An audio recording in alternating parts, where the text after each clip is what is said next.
गया। दोस्तों आज की इस वीडियो में हम समझेंगे कि एक कंडक्टर को कैसे होल्ड किया जाता है और साथ ही साथ उसके बाद होल्ड जब हम करना समझ जाएंगे, मतलब कि होल्ड का मतलब हो गया जैसे ही हमने पुश बटन दबाया तो ये क्या होना चाहिए, ऑन हो जाना चाहिए और होल्डिंग कंप्लीट हो जाना चाहिए, मतलब कि और उसके बाद हम इसको जो रेड पुश बटन है उसको दबाया तो ऑफ हो जाना चाहिए, मतलब कि होल्डिंग का कैसे करते हैं।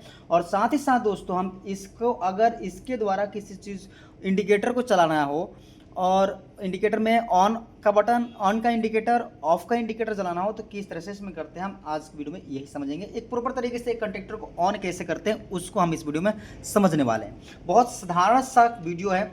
सबसे पहले कहीं भी कंडक्टर को हमें ऑन करना हो दोस्तों तो वहाँ पर हमें जाकर के सबसे पहले उस कंडक्टर की रेटिंग देख लेते हैं, कितने वोल्टेज की उसकी कोयल है।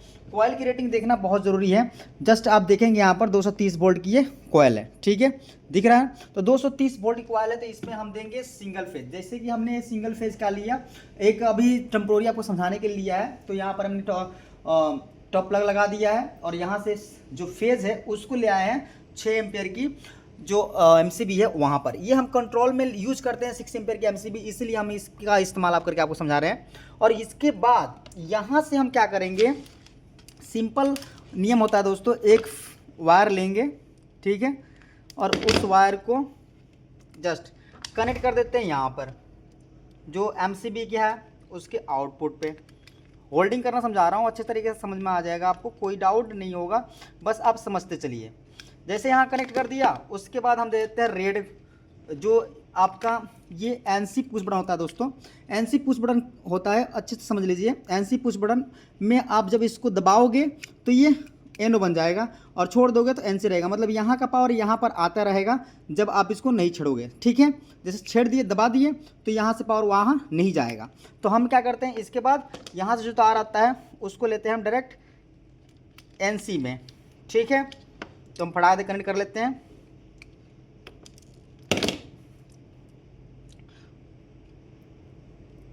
तो ये हमने क्या कर दिया, यहाँ पर कनेक्ट कर देना है। यहाँ पर 1 और 2 लिखा होता है, आप कहीं भी कर सकते हैं, जैसे कि यहाँ पर 1 लिखा है, यहाँ पर 2, हमें 1 पर कर देना है। समझाने के लिए आपको हम 1 बता दे रहे हैं, ऐसे कोई नियम नहीं होता है। तो हमने यहाँ पर कनेक्ट कर दिया। उसके बाद क्या करना है दोस्तों, जस्ट यहाँ से जो आउट होगा उसको ले जा करके यहाँ से एक तार इन कर दिया, दूसरा तार से हम यहाँ से पावर को आउट कर लेते हैं।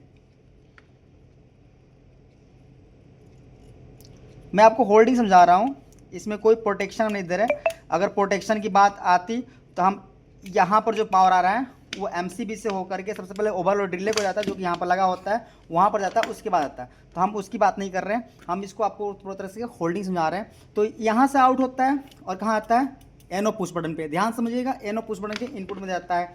तो हम क्या करते हैं, इसको एनो पुश बटन के इनपुट पे कनेक्ट कर देते हैं।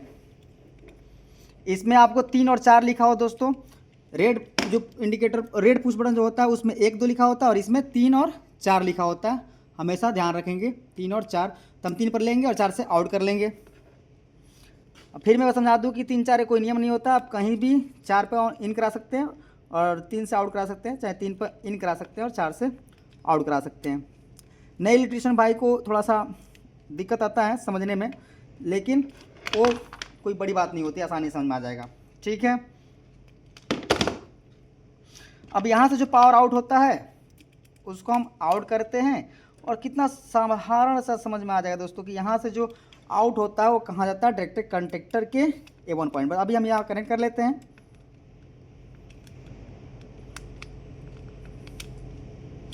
देखो दोस्तों, ये हमारा कनेक्ट हो गया यहाँ पर। अब यहाँ एनसी से जो आउट हो, एनो से जो आउट होता है दोस्तों, एनो पुश बटन से, वो डायरेक्ट चलाता है कॉइल पर। ये हमारा, हमने इसको क्या कर दिया, पावर पहुंचा दिया कॉइल के पास। और कॉइल पे देखेंगे तो यहाँ पर A2 लिखा है, ध्यान से देखा हो, यहाँ पर A2 और दूसरे साइड लिखा होता है दोस्तों A1। तो कॉइल के 2 पॉइंट होते हैं, एक A1 और एक A2। A1 पे हम फेज देते हैं और A2 पर न्यूट्रल। कहीं भी दे सकते हैं फेज न्यूट्रल, लेकिन एक कॉमन यूज किया जाता है स्टैंडर्ड की A1 पे हम फेज देते हैं और A2 पर न्यूट्रल देते हैं। तो हम A1 के ऊपर ले जाकर के इसको कनेक्ट कर देंगे, ठीक है। कोई दिक्कत नहीं, यहाँ तक समझ में आ गया, ठीक है। और उसके बाद न्यूट्रल हम डायरेक्ट A2 पर जोड़ते हैं, जहाँ से पुश जो हमारा ये टॉप प्लग है यहाँ से हमने फेल लिया, तो न्यूट्रल को डायरेक्ट हम कनेक्ट कर लेते हैं यहाँ पर A2 पे, ठीक है।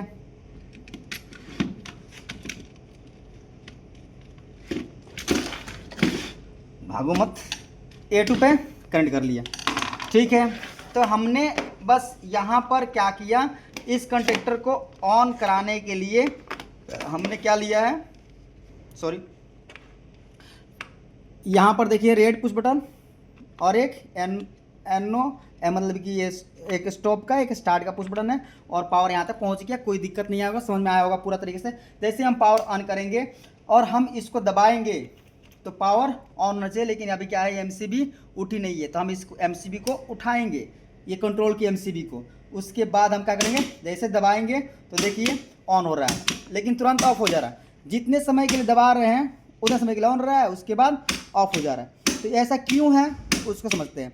ऐसा इसलिए है कि इसमें होल्डिंग नहीं दिया गया, इसी के लिए तो वीडियो था, इसमें हम होल्डिंग समझने वाले हैं। होल्डिंग को पूरा तरीके से समझाऊंगा दोस्तों, होल्डिंग कैसे करते हैं। तो होल्डिंग के लिए हम सबसे पहले क्या करते हैं, कैसे होल्डिंग करते हैं। तो होल्डिंग के लिए दोस्तों इसमें यूज किया था एनो एड ऑन ब्लॉक, ठीक है।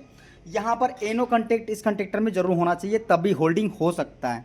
होल्डिंग देने के लिए एक एनो एड ऑन ब्लॉक या एनो कंटेक्ट इसमें होना चाहिए। तो यहाँ पर एनो कंटेक्ट तो है ही नहीं, एनो कंटेक्ट तो है ही नहीं। यहाँ पर तो हम 3 फेज जोड़ते हैं, L1 L2 L3 पे क्या जोड़ते हैं, L1 L2 L3 पर क्या करते हैं, 3 फेज पावर जोड़ते हैं और यहाँ से आउट कर लेते हैं। लेकिन अब इसमें होल्डिंग देना है, तो होल्डिंग के लिए अगर इसमें कंटेक्टर में होल्डिंग के लिए एनो नहीं दिया है, तो एनो नहीं दिया तो हम क्या करते हैं, अलग से एनो ऐड करते हैं। इसीलिए इसके ऊपर जो लगता है उसे एड ऑन ब्लॉक कहा जाता है। जैसे कि हमारे पास यहाँ पर देखिए इस सीमेंस कंपनी का जो कंटेक्टर है उसके लिए एड ऑन ब्लॉक है, एक NC एड ऑन ब्लॉक, एक एनो एड ऑन ब्लॉक, ठीक है। ध्यान से देखिए NC और एनो, तो हम एनो का यूज करते हैं होल्डिंग के लिए, हमेशा याद रखिएगा। तो इस एनो पे लिखा है 3 और 4, ठीक है। और जो यहाँ पर जो NC था उस पर लिखा है 1 और 2, ठीक है। ध्यान से दिखाइए 1 और 2। ये समझाने क्यों कर रहा हूँ, क्योंकि जहाँ भी NC देख रहे हो यहाँ पर 1 और 2 लिखा है, यहाँ पर भी आप देखिए 1 और 2, एक स्टैंडर्ड वैल्यू है, यहाँ पर भी NC पर 1 और 2 लिखा है, ठीक है। और एनो यूज करना है 3 और 4। तो ये पॉइंट हम क्या करते हैं, इस सीमेंस वाले पे एड ऑन ब्लॉक के रूप में यूज कर लेते हैं, ठीक है। तो यहाँ पर ये यूज हो गया। अब क्या होता है कि होल्डिंग के लिए हमेशा याद रखिएगा, कभी भी जो एनो आपका पुश बटन है इसी के इनपुट और आउटपुट से 2 तार लेते हैं और डायरेक्ट होल्डिंग पॉइंट पर कनेक्ट कर देते हैं। तो हम अच्छे तरीके से समझाते हैं आपको। 2 तार चाहिए यहाँ पर, हम कट एक तार इनपुट पे देंगे और एक तार एनो के आउटपुट पे। तो हमने इन दोनों तारों का कर लिया, छील लिया। अब चलिए हम आपको समझाते हैं अच्छे तरीके से। हमेशा याद रखिएगा एनो के इनपुट और आउटपुट। तो एनो के दोनों साइड हम क्या करेंगे, एक एक तार जोड़ लेंगे, ठीक है।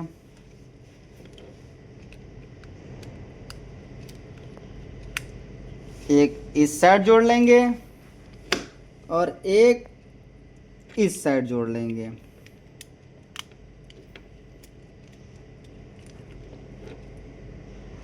जब होता है दोस्तों बिजली वाले जब बिजली के स्टार्टिंग में जब बच्चे होते हैं ना, उनको कोई समझाता नहीं है, तो बहुत सारे ये छोटी छोटी पॉइंट है बहुत महंगी होती है, जो कि जल्दी कोई इलेक्ट्रिशियन आपको समझाता नहीं है। तो कैसे होल्डिंग देते हैं, तो एनो के इनपुट और आउटपुट से 2 तार यहाँ से निकाल लेते हैं, ठीक है। एक देखिए 3 पर जुड़ गया, एक 3 पे और एक 4 पे जुड़ गया, और यहाँ से जो तार आता है 3 और 4 पे कनेक्ट कर देते हैं। ऑलरेडी एनो पर क्या होता है, लिखा होता है 3 और 4 लिखा भी होता है। तो आप यहाँ पर लिखने से मतलब नहीं है, कहीं भी इसको इधर इसको उधर कहीं जोड़ सकते हैं आप। यहाँ पर इसके अंदर जो टर्मिनल पॉइंट है वहाँ पर कनेक्ट कर दिया अच्छे तरीके से, और एक इस साइड, ठीक है।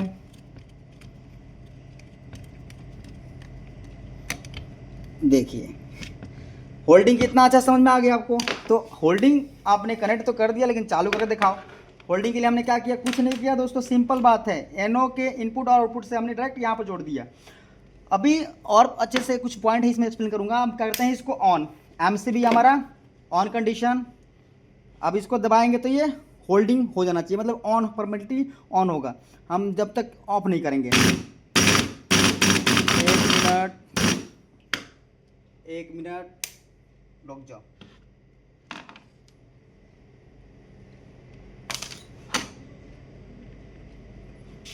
हमारा मिस्टेक कहाँ है वो देखते हैं।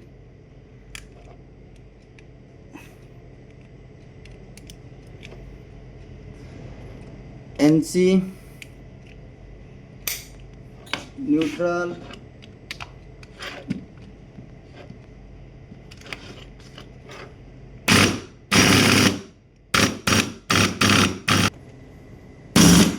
दोस्तों, ये ऑन कर रहा हूँ तो ऑन नहीं हो रहा है, ठीक है, एक मिस्टेक है, देखता हूँ। ये प्रॉपर तरीके से बैठा नहीं है, ठीक है, तो इसको हम क्या करेंगे, अच्छे से बैठा लेंगे, ठीक है। अगर अच्छे से नहीं बैठेगा तो प्रॉपर तरीके से आपका ये जो होल्डिंग है वो कम्प्लीटली होल्ड नहीं कर पाएगा, क्योंकि उसको पकड़ने में दिक्कत आएगी। अब देखिए होल्ड हो गया, इसको ऑफ करेंगे तो ऑफ हो गया, ठीक है। Hold of, hold of, hold of, hold of, ठीक है। तो आप कैसे किए, बहुत अच्छे समझ में आया होगा। कुछ नहीं करना था, होल्डिंग के लिए आपको इनपुट और आउटपुट एनो का यूज करके दो तार लेते हैं, और जो एनो यूज करेंगे इसका एड ऑन ब्लॉक उसमें कनेक्ट कर देना होता है। अब ये तो पॉइंट हो गया ऐसे। अब दूसरा पॉइंट कैसे कर सकते हैं, सिंपल है। ये वाला पॉइंट हमारा जो होता है दोस्तों, आप ध्यान से चेक देखोगे तो ये जो पॉइंट आया हुआ इनपुट और ये होता आउटपुट गया हुआ, तो जो गया है ना आउटपुट, ध्यान से चेक करिएगा, तो ये आउटपुट, यही तार आपका यहाँ से जो पॉइंट है ये A1 पर आया हुआ है। ध्यान से देखो, ये वाला जो पॉइंट है ना, जो आप देखोगे ध्यान से 4 नंबर पे, ये वाला पॉइंट आपका A1 पर आया हुआ है। तो जो यहाँ पर जो तार है, अगर हम इसको यहीं जोड़ लें, यही तार जाकर इधर इस साइड जुड़ा हुआ है ना, ये वाला तार देखो यहाँ से यहाँ जुड़ा है। तो इस तार को हम यहाँ नहीं यूज करके कहाँ यूज कर रहे थे, डायरेक्ट A1 पे यूज कर लेते हैं। तो कंफ्यूज होने वाली कोई बात नहीं है। ऐसा होता है कि यहाँ ना जोड़ करके वो तार यूज कर लिया जाता है, कहाँ, यहाँ। और जो एनसी से आउट होता है और A1 से इसका इनपुट होता है, उसमें एक पॉइंट दे करके हमेशा यहाँ पर A1 जो एनो होता है कंटेक्ट, वहाँ पर जोड़ दिया जाता है। अब ये वाला पॉइंट वहाँ ना जोड़ करके यहाँ नज़दीक होता है, तो इसीलिए हम क्या कर लेते हैं, यहाँ जोड़ा जाता है इसको A1 पे, ठीक है। यहाँ से लूप मार के A1 पर कनेक्ट कर दिया जाता है। तो या तो वहाँ कनेक्ट कर दो या तो यहाँ, कोई दिक्कत नहीं है। एक्स्ट्रा थोड़ा सा वायरिंग में दिक्कत आती है ड्रेसिंग करने में, तो इसलिए यहाँ पर यूज़ किया जाता है। अभी देखो ऐसे कर दिए तो क्या काम नहीं करेगा, करेगा, प्रॉपर काम करेगा। होल्ड हुआ, कोई दिक्कत नहीं, दिक्कत ना। ऑफ कर देते हैं, ऑन कर देते हैं, ऑफ कर देते हैं। तो आज की इस वीडियो में आपको ये समझ तो आ गया होगा कि एक कंडक्टर को होल्डिंग कैसे करते हैं। होल्डिंग करने के लिए या यहाँ पर ये तार जुड़ा है, क्यों जुड़ा है, ये तार यहाँ ना जुड़ के हम कहाँ जोड़ सकते हैं, यहाँ भी जोड़ सकते हैं। ये भी आपको समझ में आया होगा, कोई डाउट नहीं हुआ होगा। अब रहा बात कि अगर हमारे पास 2 इंडिकेटर हैं, इनको कैसे ग्लो कराते हैं। तो इसको ग्लो कराने के लिए ऑन के लिए हम यूज़ करते हैं एड ऑन ब्लॉक का एनो, और ऑफ के लिए यूज़ करते हैं एड ऑन ब्लॉक एनसी। तो ये आसान है, कोई बड़ी बात नहीं है। आप बस ये समझ गए इस वीडियो में, वही काफ़ी है। बाकी इंडिकेटर का कैसे कनेक्शन करते हैं, अगर कमेंट आता है तो उसके ऊपर हम ज़रूर बनाएंगे वीडियो, क्योंकि कनेक्शन करना आसान है। कि सही समझाता हूँ आपको। एनो यूज कर लेंगे, वहाँ पर एक पावर दे देंगे, यहाँ पर एनो पे और एनसी पर दोनों पावर दे देंगे, ठीक है। उसके बाद आउटपुट लेकर के इनको दे देंगे, एनसी का जो ऑन का इंडिकेटर, ऑफ का इंडिकेटर होगा उसको दे देंगे, और ऑन का जो एनो होगा उससे दे देंगे, और न्यूट्रल डाइट कर देंगे इसमें, तो ये ग्लो करने लगेगा, कोई दिक्कत नहीं आएगी। तो एक छोटा सा वीडियो था, उम्मीद करता हूँ कि ये सारे पॉइंट प्रैक्टिकल एक्सपीरियंस के साथ आपको समझाने की कोशिश किया गया है। उम्मीद करता हूँ कि वीडियो हेल्पफुल होगा। मिलते हैं नेक्स्ट वीडियो, तब तक take care, bye, see you, जय हिंद, जय भारत।